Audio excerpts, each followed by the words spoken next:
Welcome back to WagerTalk.com. This is Video Best Bets Part 2. Preston and I are going to give you our best bets for the week. We're going to start with Preston's. You're going Friday night college football. You got Memphis at Cincinnati. What are you looking at, Preston? Yeah, I played Cincinnati plus 7.5, and there's not a ton to this. The number's way too high. My numbers, which have been pretty spot on with both of these teams for the last few weeks, so I haven't gotten involved in any of their games. It's 3.5. So I think there's plenty of value. The reason I think it's inflated is because Cincinnati, back-to-back weeks, only scored 3 points offensively against UCF, and then the week prior against BYU at home. And you look a little deeper, BYU was off of a bye. They had 2 weeks to prep for that Cincinnati offense, which isn't great anyways. And so did UCF. They were actually off their bye as well, and I think it was the exact same score in both games potentially, 24-3 maybe. Either way, I think those two games, kind of the recency bias there, has inflated this number, and you have to take advantage getting over a touchdown. I think it's way too high. Memphis is coming off their home loss to South Florida, which essentially put them now tied for 4th with SMU in the division, and they're kind of out of the running there. Had they won that game, they're sitting there with Tulsa in second place, 1 game behind Navy. So I don't know if it'll be such a letdown spot for Memphis. That's not directly why I'm playing it. I think it's mostly just the edge in the number. But I think it does help Cincinnati a little bit there. And they're also a team 4-6. If they want any shot at a bowl, they have to win.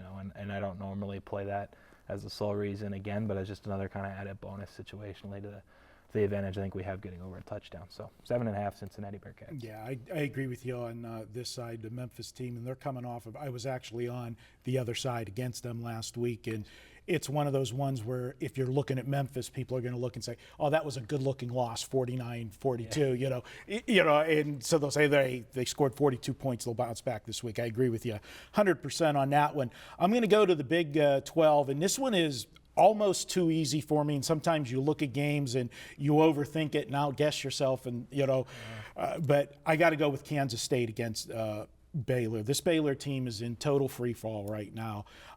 They've lost 3 games in a row, blown out back-to-back weeks after suffering the 1-point defeat to Texas 3 weeks ago.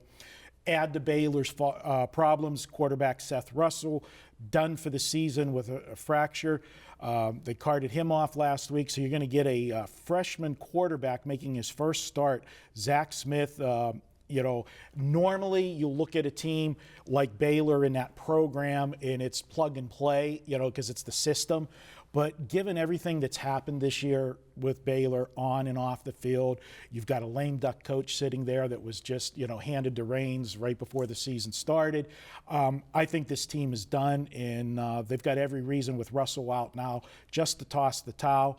On the flip side, you've got a team, Kansas State, with Bill Snyder. They're always going to come prepared to play. This is a team that doesn't beat themselves. They've had 7 of their last 8 games, they've had 0 or 1 turnover, so they don't beat themselves. And if everything already wasn't enough, this Baylor defense, they just can't stop anybody. They've been shredded on the ground. The last 3 weeks, they've given up 257, 431, and 266 on the ground. Kansas State's going to run it down their throat. And throw in a stat on Bill Snyder. They're coming off a bye week. Last 5 seasons, 10-0 against the spread coming off a bye. Bill Snyder, give him extra time to prepare. The situation going there, we're getting a soft number. I'm going to go ahead and take Kansas State and lay the small number on the road. I've got them winning this one by 10, 11 points, 34-23. And I'm going to make that my best bet for the week here with the videos. Preston, you got anything big this week you want to talk about at Wager Talk? No, nothing big. Just kind of my regular allotment of football, and now with college hoops up and NBA, the weekend package, whatever, Thursday, the $69 deal, I believe. That's probably the way to go. You get all my plays Thursday through Monday. And yeah, it's hard to disagree with your bet. We sat here a couple weeks ago. We gave out Texas was my best bet, and I said, fade Baylor 6 weeks in a row. You won't lose money. So far, 3-0. I hope you're right. I hope it's 4-0. I hope so, too. All right, and guys, this week you can check out, I'm releasing my college football game of the year on Saturday. Check it out at wagertalk.com. You'll be able to pick that up, and yes, it will be part of the $69 all access, so that is the best value and the best way to go. Check it out, Thursday through Monday for $69. Coming off a big week last week in college football. Let's keep it rolling this week. That's it for this week's stuff.